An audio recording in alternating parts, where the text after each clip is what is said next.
All right. We just again want to welcome everyone. Thank you for joining us today for another installment of our research webinar series hosted by the Michigan Virtual Learning Research Institute, a division of MVU or the Michigan Virtual University. The Michigan Virtual Learning Research Institute is again, division of the Michigan Virtual University, which is a state-sponsored, nonprofit that is also home to the Michigan Virtual School, which is a supplemental provider of online courses. Michigan LearnPort, which is a provider of professional learning offerings. MyBlend, which is an initiative aimed at supporting schools in their development of blended learning initiatives as well, and as well as the Michigan Virtual Learning Research Institute. That would be us. Just a quick disclaimer, this webinar will be recorded and shared publicly. Consequently, anything shared during this webinar, including chat comments, could be shared publicly. This webinar may represent a presenter's or an attendee's personal views, opinions, conclusions, and other information which do not necessarily reflect those of MVU or MVLRI and are not given nor endorsed by MVU/MVLRI unless otherwise specified. So I just wanted to take a quick moment here to introduce our presenters. First, we have with us Jacqueline Zweig, who is a senior research associate with Education Development Center. At EDC, she conducts quantitative research that provides new insights into educator effectiveness, data use, and virtual education. She has expertise in all facets of research design and analysis, but specializes in statistical and econometric analysis. She manages applied research and evaluation studies for REL Northeast and Islands and has conducted studies for 3 REL research alliances, the Early Childhood Education Research Alliance, Northeast Educator Effectiveness Research Alliance, and Northeast Rural Districts Research Alliance. She is, of course, the principal investigator for this study for the REL Midwest Virtual Education Research Alliance. Before joining EDC, Jacqueline was the director of metrics at the New York City Department of Education's Office of Talent Research and Data. She also received her BA in economics from Colby College and her PhD in economics with a concentration in applied microeconomics from the University of Southern California. We also have with us Erin Stafford, who works as a research associate at Education Development Center. There, she leads all analytic technical assistance projects for the REL Northeast and Islands. Her work includes guiding practitioners in setting research agendas, building the capacity of state and district level practitioners to use data in their practice, and assisting school and district teams in incorporating continuous improvement processes into their decision making. Before joining EDC, she served as manager of research, evaluation, and assessment for the Girl Scouts of Greater Chicago and Northwest Indiana, and as an evaluator at the Museum of the Science and Industry in Chicago. She received her BA in Psychology and Religious Studies from Washington University in St. Louis and has an MA in Social and Cultural Foundations in Education from DePaul University. With that, I will turn it over to our presenters. Thank you.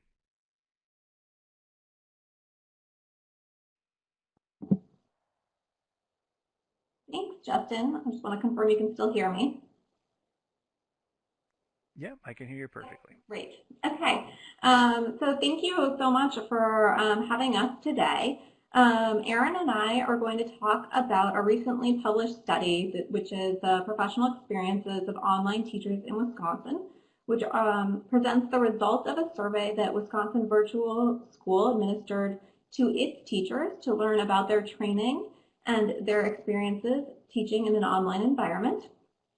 Before we jump in, I'd take a moment to acknowledge my co-authors, so Erin, who will be joining us today, as well as Angela Pizzalia and Peggy Clements, who I think I see as one of the attendees.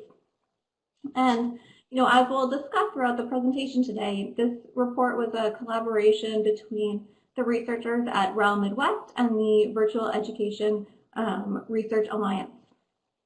And so I'm going to turn it over to Erin to provide an overview of REL Midwest and the Virtual Education Research Alliance.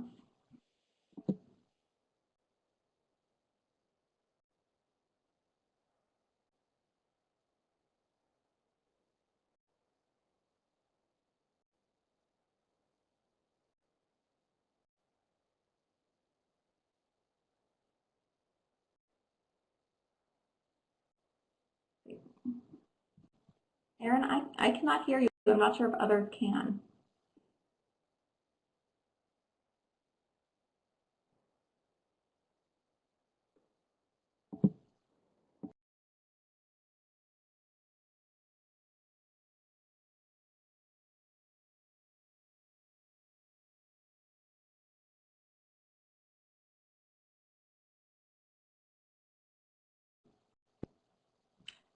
So I think we're having trouble hearing Erin, so I will continue on these slides, and as soon as she hops back on, she could take back over. But the Regional Education Laboratories, the goal of the RELs is to support states and districts to use research and data in their decision-making processes. And so this study is conducted through the Regional Educational Laboratory Midwest, which is the dark blue region on the map in front of you. And there are a number of research alliances, and the idea is to bring researchers and practitioners together around key areas of interest in education and areas where there are high needs to make important decisions. And so these are some of the research alliances that the REL Midwest has. And so this work is through the Virtual Education Research Alliance, which brings together directors of online learning programs in the Midwest. And the goal for this alliance is really to understand how to support students, and in particular, I'm talking about K-12 students, in their online courses, and to how to support them to be successful. So to give you a little bit of background on this study, there are, across the country, there are 24 states that have state virtual schools, and they serve about 500,000 students who took a total of 815 semester-long courses. But at the same time, there are only 4 states and the District of Columbia that require teachers to participate in training or professional development related to online instruction. And given that there is little guidance about what kinds of training and professional development that online teachers should receive, and at the same time, we know that online learning presents unique challenges that are different than in the face-to-face environment. And so REL Midwest Virtual Education Research Alliance really came together and identified a need to have better information about online teacher training and their experiences. And so this fits with the goal that I just mentioned of understanding how to best support students in online courses. And so we worked with our alliance members to develop a survey that would address this need. And several of the alliance members, including Wisconsin Virtual School, administered that survey to their online teachers. So I'm going to see if Erin is, I think she has logged off and might be logging back on. So I'm just going to continue through her slides. So these are the study questions that we came together to create. So this was working very closely with our alliance members to identify the areas that we wanted to cover in the survey instrument that we developed together. And so the key research questions included: what percentage of online teachers at WVS participate in training or professional development? What was the timing, duration, format, and content of that training? What challenges did those teachers face when teaching in an online environment? And what type of training or professional development, if any, did the teachers indicate would help them overcome those challenges? And when do they think that should be delivered? So working with, after identifying these questions, we went through a process to develop the survey that was administered by WVS to its online teachers. And this process included several steps, the first of which was reviewing the current literature, and in particular, looking for other surveys that address these questions. One of those other surveys is the Going Virtual survey, which has done a couple of administrations, and so we drew some items from that survey. There were other surveys that had related questions that we either used or adapted for this survey, and then we added some additional questions as well. We then worked with the online learning program directors to review that survey and tweak it for their particular context or add additional questions. We also had a teacher advisory board made up of 2 teachers from each of 4 programs, and they also reviewed the survey and made sure from the online teacher's perspective, it was almost like a pilot, making sure that the language that we used and the challenges that we included in our list of potential challenges reflected their experiences as online teachers. Once the survey was finalized, the directors of WVS distributed the survey to their 54 online teachers, 49 of which responded to the survey, and then 48 of these teachers indicated that they taught in an online course during the 2013-14 or 14-15 school year. I should mention that the survey was administered in the fall of 2014.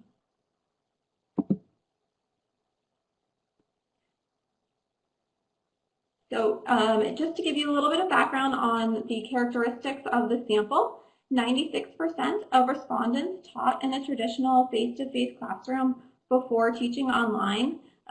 Many of these teachers were also teaching teaching a face-to-face class while they were teaching online.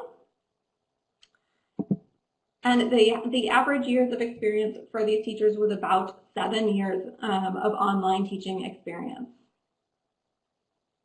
These teachers were mainly teaching high school courses, though some indicated they had taught middle school or elementary school courses as well.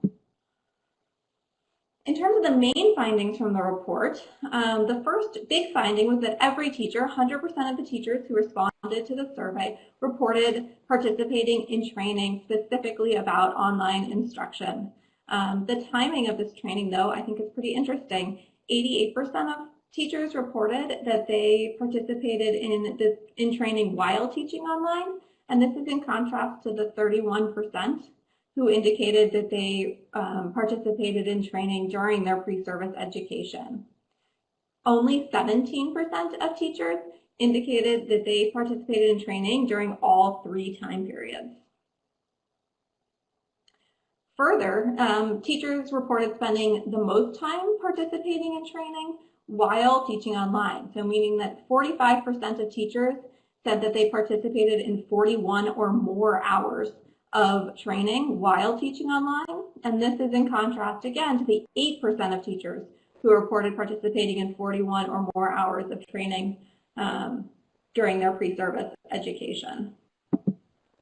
Hi, Jackie. I just want to take a quick pause here to see if Erin is...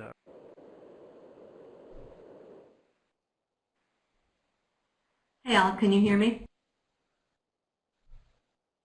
Welcome back. Still nothing? Thank you. You're doing a fine job. Keep on keeping on. Oh, we can hear you. Okay. Thanks, Erin. I'm glad you're back. So teachers, in terms of the types of professional development the teachers were participating in, the most common included the multi-day workshops and conferences. That was about 90% of respondents. And the second most common was ongoing training sessions, and that was about 3/4 of teachers indicated they participated in an ongoing training session. The other end of the spectrum was independent reviews of online discussion forums, administrator support, and observations of a colleague. And the ones in the middle were things like professional learning communities or graduate courses. In terms of the format of these, the most frequently reported format was a blended professional development, combining the online and face-to-face components, and that was about 3/4 of teachers. And then the least frequently reported format was a self-paced online PD program, and about 1/4 of teachers indicated they participated in some PD of that format.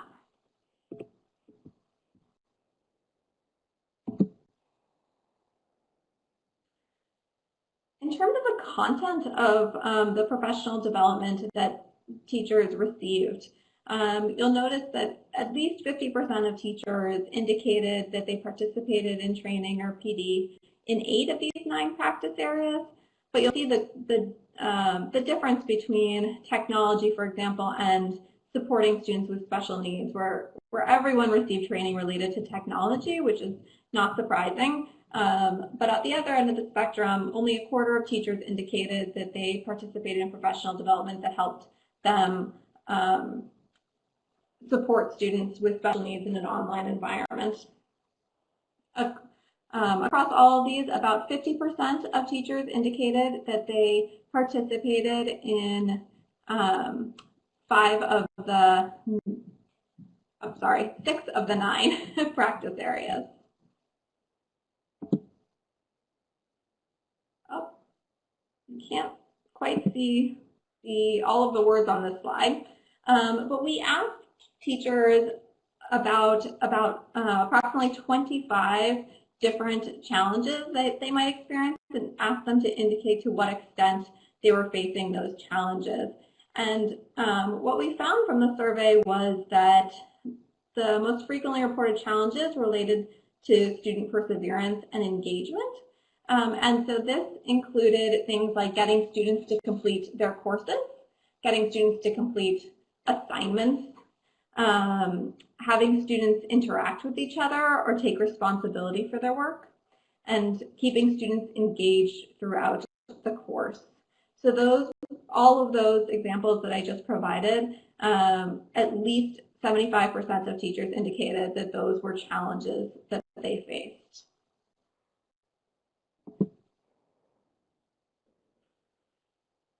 At the other end of the spectrum, again, are things that the WVS teachers indicated were not challenges, or very few indicated were challenges.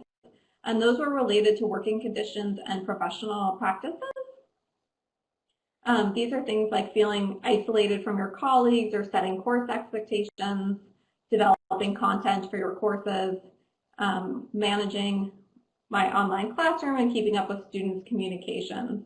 And these were things that educators could really do independently.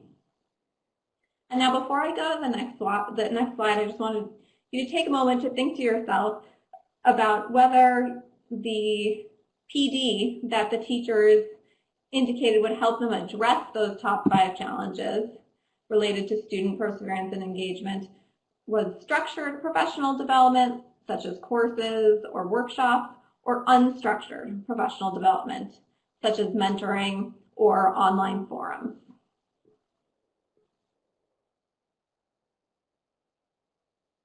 And what we found was, based on the survey, was that teachers preferred unstructured professional development over structured professional development to address those challenges of perseverance and engagement.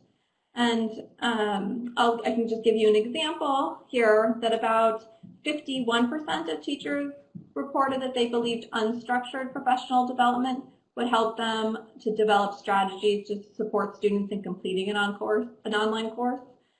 This is compared with about 28% who thought that structured professional development would help them address that challenge. I would like to note, though, that for each of these top 5 challenges, between 9 and 21% of teachers indicated that additional professional development was not necessary, even though they had identified it as a challenge in their classroom. And now I think I'm going to turn it over to Erin to talk about the implications.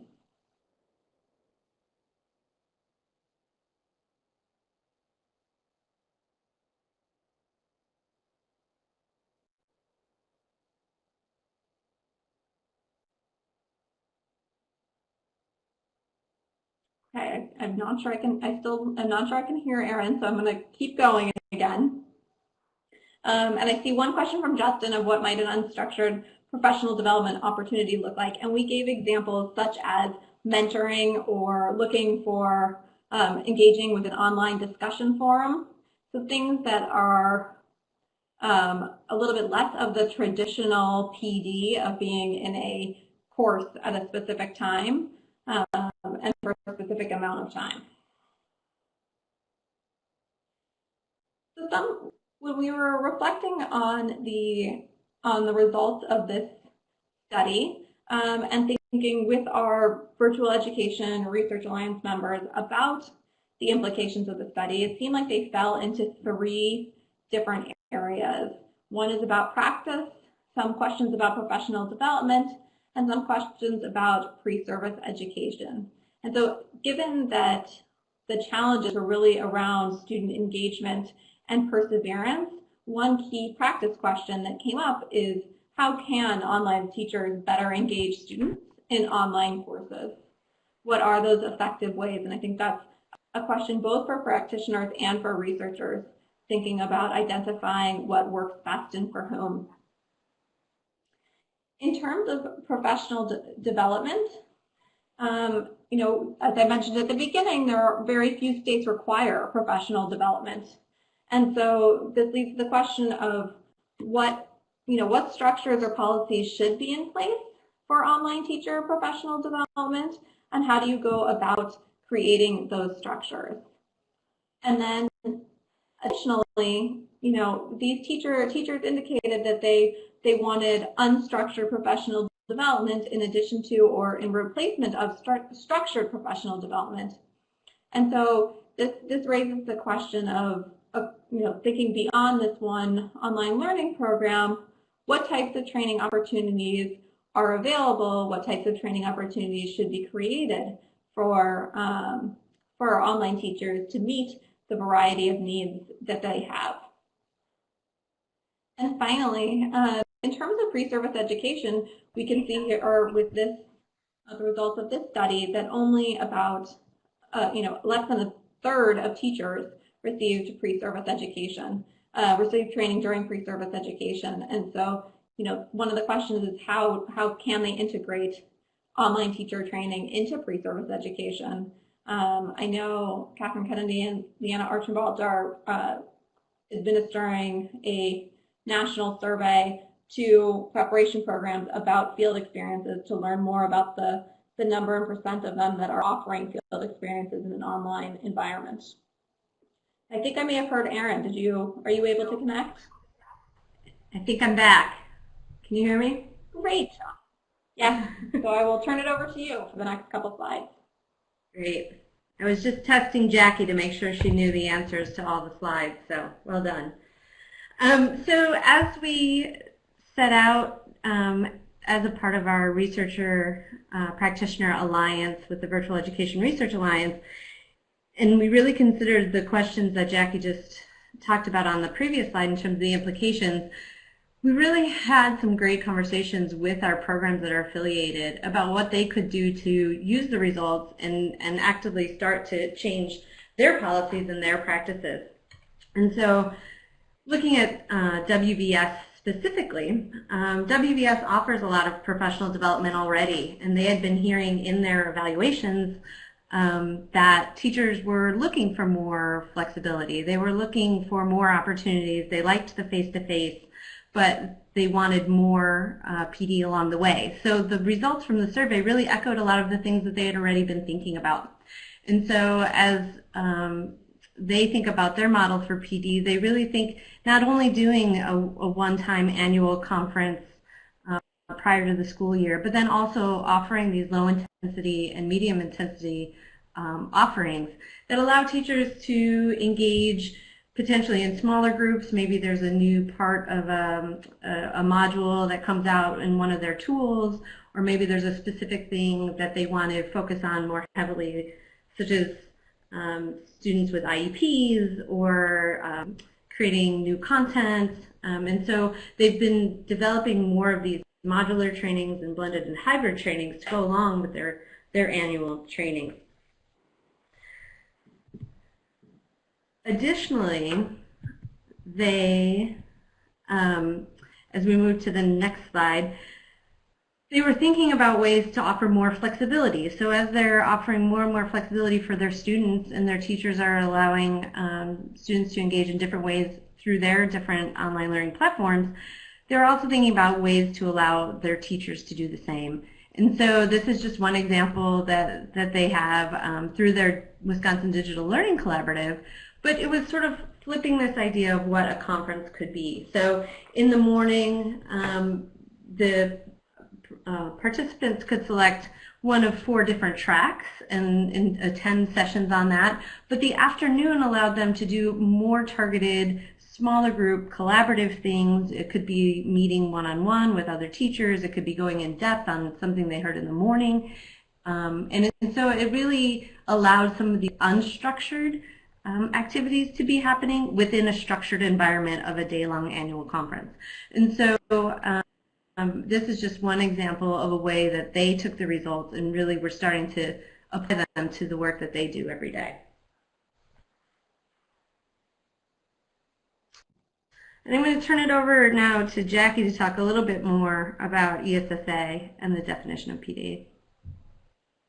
Yeah, so our Alliance members were also very excited to see this infographic about the definition of professional development in ESSA and how they thought it reflected some of the findings from this report and the implications.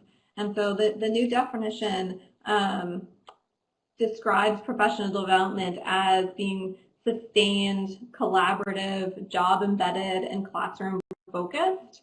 There's also a particular, language in there about training for teachers, principals, and school leaders in the use of technology, and specifically, the application of technology to be effectively used in the classrooms. And I think they saw some of the same information from their teachers in terms of wanting that unstructured professional development to help them improve their online teaching practice.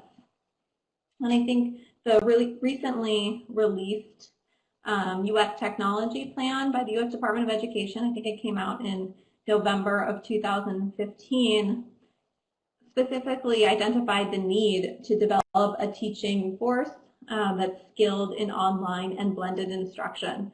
And again, I think the findings from this report echo the call to sort of consider how education preparation programs and online learning programs, can accomplish that together.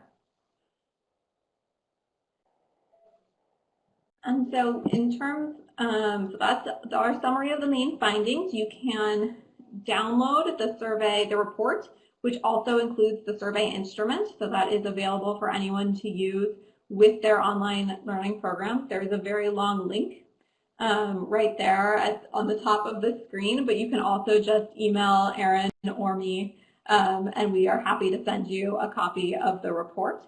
And there's also a link here to learn more about the REL Midwest Virtual Education Research Alliance and some of the other reports that we have produced or are going to be coming out soon. We could open it up for questions. As people are starting to post questions in the chat, I think it's important that, this was a survey that we did with this one program. We also had a couple of other programs that we're affiliated with who implemented, but the survey is publicly available. So if you are somebody who is interested in surveying your teachers about some of these things, please feel free to download it and use it on your own.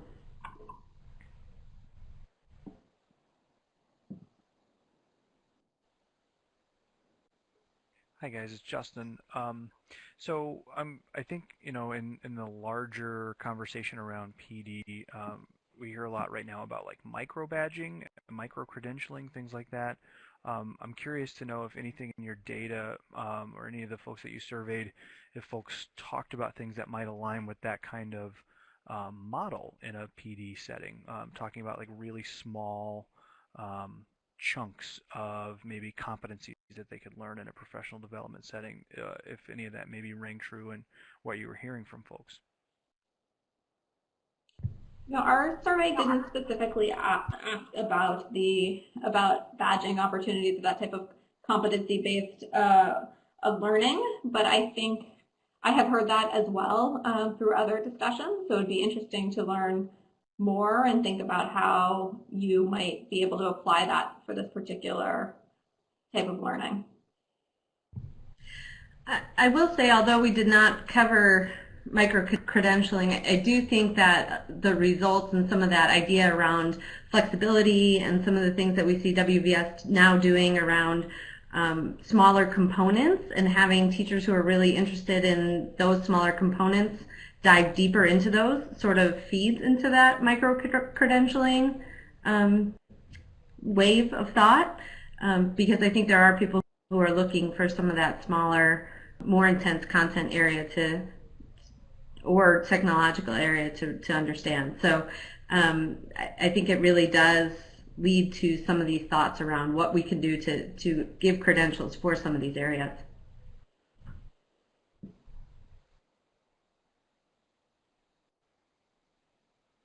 I was just looking at Peggy's comment. I think they don't call it credentialing at WVS, but I do think they think about it in terms of those small chunks, yeah.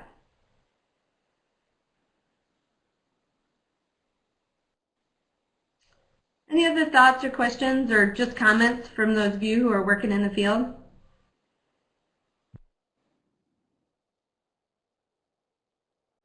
I'm curious to get your guys' perspective on how you think some of these same concepts or preferences of folks who are teaching online for their own PD, how that might transfer to folks in like a brick and mortar setting. So people who teach in a brick and mortar setting who may just be using blended instruction or maybe doing some online courses like in a supplemental format. Could you speak at all about maybe how that may differ based upon context between brick and mortar and a virtual school, or how it may overlap in people's preferences as well?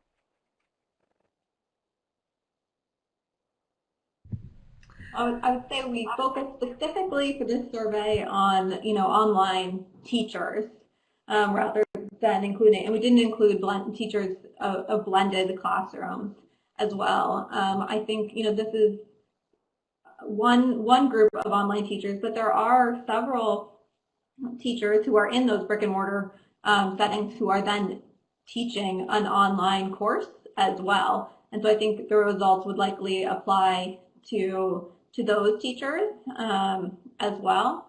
But I would imagine that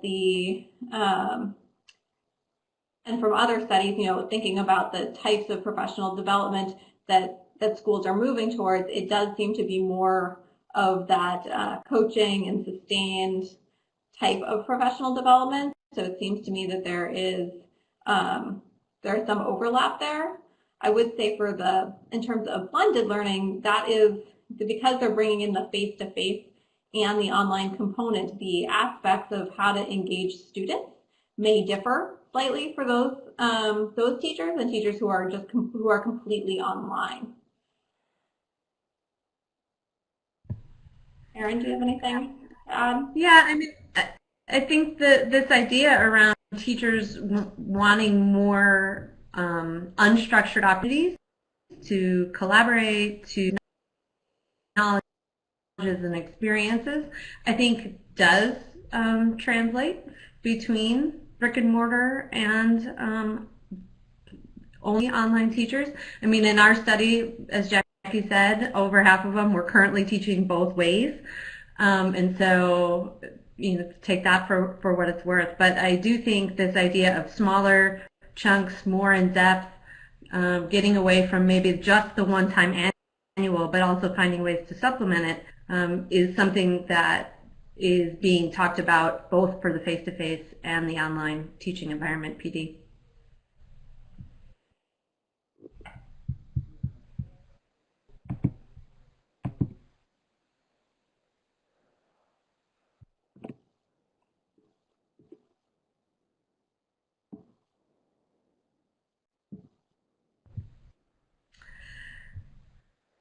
I see Justin asked about future plans for study in this area. As Jackie covered on the implication slide, there's a lot of questions that this brings up. So I think we've heard from some folks who might be interested in actually implementing survey in their own settings. So we may not be a part of that actually, but I think there's the chance to use the survey to sort of look at some other programs and see if their themes are similar. I think as we think about a lot about the pre-service, I know we have an Alliance member who's interested in the pre-service, and I know that Jackie referenced Catherine and Leanna's study about pre-service opportunities in online learning. So I think there are components that are being taken in different ways that relate to our work, and we're always open to thinking more and thinking collaboratively. So if there are other people out there who are interested in taking this work further, definitely be in touch, because I think we are open to that.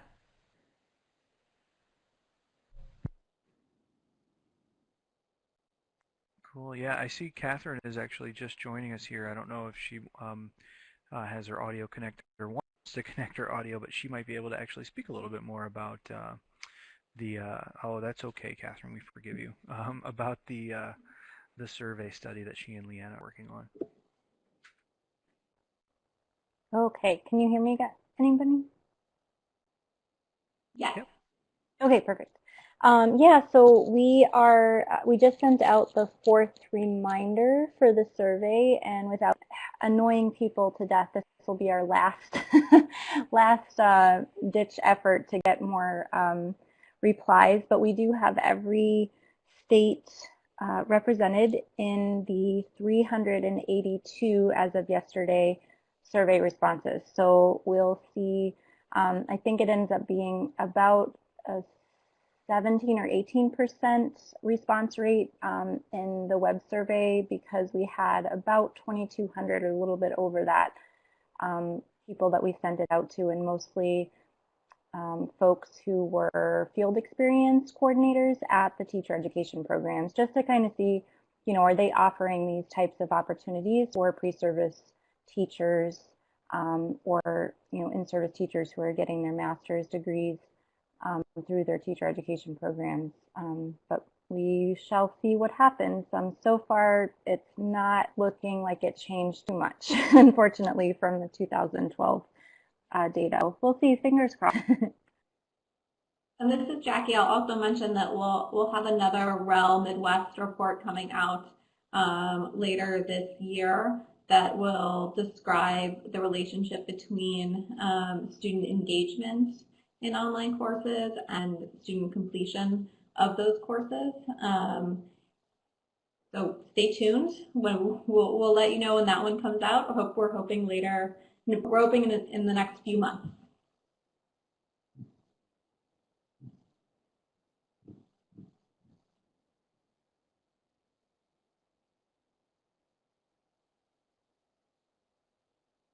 Okay, great. We'll leave it open for a couple more minutes here for questions. If anyone has any more questions or comments, please feel free to post them in the chat box.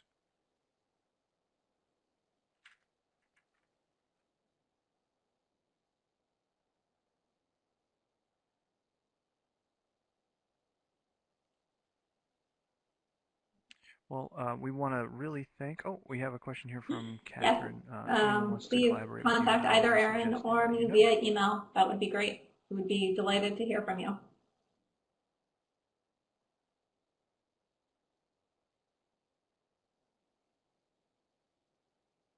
Great.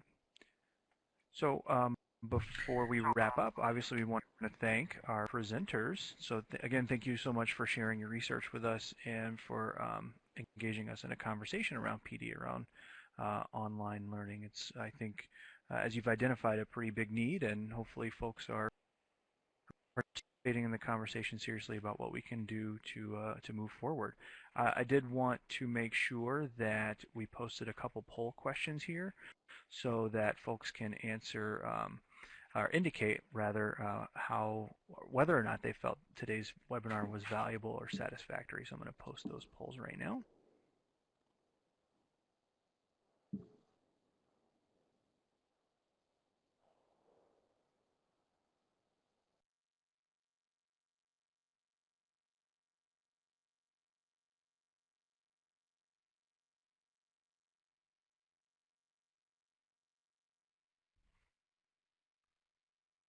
So while I let folks go ahead and answer those questions, we'll just move through our last couple slides here. We answered some questions already. Again, if you do have some more questions, please feel free to post them into the chat box or contact our presenters directly via email. We just wanted to mention a couple initiatives of ours here at the Institute. We do have a podcast series called Virtual Viewpoints, where we try to talk with folks all across the country who are either conducting research or applying research in their own settings when it comes to online and blended learning. So we encourage you to check that out. And if you have your own stories that you'd like to share with us, please feel free to reach out to us directly and become a guest on the podcast. We love to hear from folks and hear what their stories are. In addition, we have a guest blogger program. So if you'd like to write for our guest blogger platform and share some of your own research findings or share just some discussions around research around K-12 online and blended learning, please feel free again to reach out to us. You can learn more about the initiative by clicking the link there to see exactly kind of what we're looking for in a guest blogger post. We also have our Spring Research Collaborative. So this is a quarterly collaborative meeting that we host to try and get folks in the area of K-12 online and blended research together and just share presentation opportunities, collaboration opportunities, grant funding opportunities, and maybe even some research and work to try and get feedback on your research or on your work in general. So we do encourage you to attend. Our spring quarterly meeting will be held on April 20th at 2 p.m. Eastern at the same URL, connect.mivu.org/MVLRI. And in the meantime, you can reach out to us via email at mvlri@mivu.org. Please feel free to provide us with any feedback that you have about our webinar series or about any of our research or projects or initiatives. You can sign up for our mailing list by clicking the link right there to keep up to date with all of our work. You can also follow us on Facebook, Twitter, and LinkedIn. Our handles and URLs are listed there, and we'll be posting the recording of this webinar to our YouTube channel, youtube.com/user/MVLRI1. You can also visit that YouTube channel to find all the recordings of all of our past webinars as well. And then to learn more about our upcoming webinars, you can visit our website at mvlri.org/presentations/webinars. Thank you again to our presenters. We really appreciate you joining us today.